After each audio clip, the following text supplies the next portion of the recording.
പാർലമെന്റിൽ കഴിഞ്ഞ ദിവസം ധനമന്ത്രി നിർമ്മല സീതാരാമൻ അവതരിപ്പിച്ച മണിപ്പൂർ ബജറ്റ് ഇന്ന് സഭയിൽ ചർച്ച ചെയ്ത് പാസാക്കും. രാജ്യത്തേക്ക് പ്രവേശിക്കുകയും പുറത്തു പോവുകയും ചെയ്യുന്നവർക്കുള്ള നിയമങ്ങൾ കർശനമാക്കുന്നതിനുള്ള ബില്ല് കേന്ദ്ര ആഭ്യന്തരമന്ത്രി അമിത്ഷാ ലോക്സഭയിൽ അവതരിപ്പിക്കും. അതേസമയം വിവിധ വിഷയങ്ങളിൽ പ്രതിഷേധമുയർത്തി സഭ തടസ്സപ്പെടുത്താനാണ് പ്രതിപക്ഷ നീക്കം. വിവരങ്ങളുമായി ജിഷ്ണു കൃഷ്ണൻ ചേരുന്നുണ്ട്. ജിഷ്ണു, എന്തൊക്കെയാണ് വിശദാംശങ്ങൾ?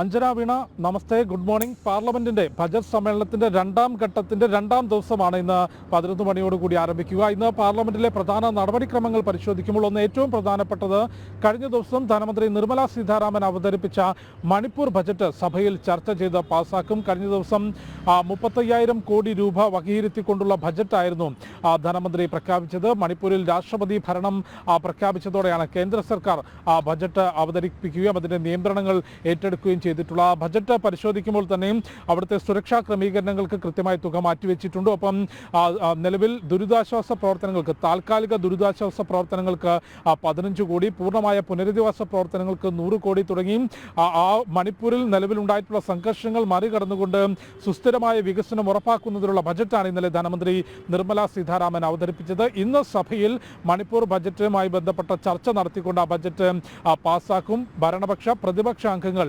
ബജറ്റിന്മേൽ സംസാരിക്കും. മണിപ്പൂരുമായി ബന്ധപ്പെട്ട നയവും ഒപ്പം നിലവിലുള്ള നടപടികളും വിവിധ കേന്ദ്രമന്ത്രിമാരുൾപ്പെടെ സംസാരിക്കുമ്പോൾ വ്യക്തമാക്കും എന്നാണ് മനസ്സിലാക്കുന്നത്. ഒപ്പം മറ്റൊരു കാര്യമുള്ളത്, ഇന്ന് കേന്ദ്ര ആഭ്യന്തരമന്ത്രി അമിത്ഷാ ഇമിഗ്രേഷൻ ബിൽ ലോക്സഭയിൽ അവതരിപ്പിക്കും എന്നാണ് മനസ്സിലാക്കുന്നത്.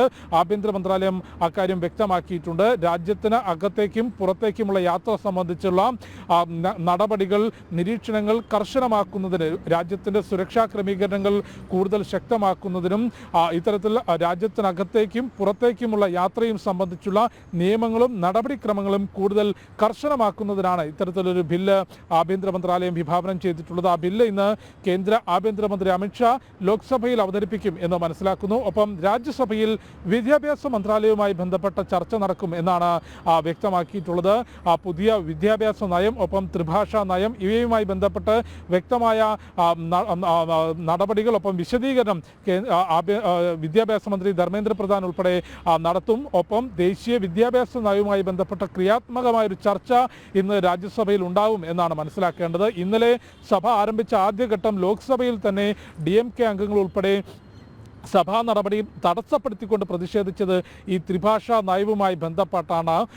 ഹിന്ദി അടിച്ചേൽപ്പിക്കുന്നു എന്ന ആരോപണം ഉയർത്തിക്കൊണ്ട് സഭാ നടപടികൾ ഇന്നലെ DMKയും ഒപ്പം പ്രതിപക്ഷ അംഗങ്ങളും നടത്തിയിരുന്നു. അതിന് കൃത്യമായ മറുപടി കേന്ദ്ര വിദ്യാഭ്യാസ മന്ത്രി ധർമ്മേന്ദ്ര പ്രധാൻ സഭയിൽ തന്നെ നൽകുകയും ചെയ്തിരുന്നു. DMKയും ഒപ്പം തമിഴ്നാട് സർക്കാരും യുവാക്കളെയും വിദ്യാർത്ഥികളെയും തെറ്റിദ്ധരിപ്പിക്കുകയാണ്. വിദ്യാർത്ഥികളുടെ അവരുടെ വിദ്യാഭ്യാസത്തിന്റെ ഗുണനിലവാരം ഉയർത്തുന്നതിനുള്ള നടപടികളാണ് പുതിയ വിദ്യാഭ്യാസ നയവും ഒപ്പം ഭാഷാ നയവും ചൂണ്ടിക്കാട്ടുന്നത്. ഏതെങ്കിലും ഒരു ഭാഷയ്ക്ക് പ്രത്യേക പ്രാധാന്യം നൽകുന്നതിനപ്പുറം എല്ലാ ഭാഷയും വിദ്യാർത്ഥികൾക്ക് പഠിപ്പിച്ചു നൽകുക എന്ന കൃത്യമായ ലക്ഷ്യത്തോടു കൂടിയാണ് പുതിയ വിദ്യാഭ്യാസ നയം രൂപീകരിച്ചിട്ടുള്ളത്. തമിഴ്നാട് സർക്കാർ യുവാക്കളെയും വിദ്യാർത്ഥികളെയും തെറ്റിദ്ധരിപ്പിക്കുകയാണ് എന്ന് വിദ്യാഭ്യാസ മന്ത്രി ചൂണ്ടിക്കാട്ടിയിരുന്നു. ഏതായാലും രാജ്യസഭയിൽ വിദ്യാഭ്യാസ മന്ത്രാലയവുമായി ബന്ധപ്പെട്ട ചർച്ച, ലോക്സഭയിൽ കേന്ദ്ര ആഭ്യന്തരമന്ത്രി അമിത്ഷാ ഇമിഗ്രേഷൻ ബിൽ അവതരിപ്പിക്കും. ഒപ്പം മണിപ്പൂർ ബജറ്റ് ഇന്ന് ചർച്ച ചെയ്ത് സഭയിൽ പാസാക്കും.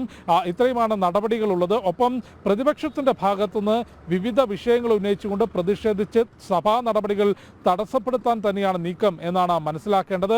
പ്രതിപക്ഷ നേതാക്കളുടെ പ്രതികരണത്തിൽ നിന്നും അത്തരം സൂചനകൾ തന്നെയാണുള്ളത്. മണിപ്പൂർ, വഖഫ്, ഒപ്പം ത്രിഭാഷാ നയം, മണ്ഡല പുനർനിർണയം തുടങ്ങിയ വിഷയങ്ങൾ ഉന്നയിച്ചുകൊണ്ട് സഭയിൽ പ്രതിഷേധിക്കാനാണ് നീക്കം. ഒപ്പം ആശാവർക്കർമാരുടെ, ആശാപ്രവർത്തകരുടെ പ്രശ്നവുമായി ബന്ധപ്പെട്ട് കേരളത്തിൽ നടക്കുന്ന സമരവുമായി ബന്ധപ്പെട്ട് ഇന്ന് കേരളത്തിൽ നിന്നുള്ള UDF MPമാരുടെ ഒരു പ്രതിഷേധം സഭയ്ക്ക് പുറത്ത് നടക്കും എന്നുള്ള കാര്യം അറിയിച്ചിട്ടുണ്ട്. വിവിധ തരത്തിലുള്ള വിഷയവുമായി ബന്ധപ്പെട്ട പ്രതിഷേധങ്ങൾ മുൻപും സഭയിൽ സാധാരണമാണ്. പക്ഷേ കഴിഞ്ഞ കുറച്ച് ദിവസങ്ങളിൽ സഭാ നടപടികൾ പരിശോധിക്കുമ്പോൾ ബജറ്റ് സമ്മേളനത്തിലാണെങ്കിലും കഴിഞ്ഞ ശൈത്യകാല സമ്മേളനത്തിലെയും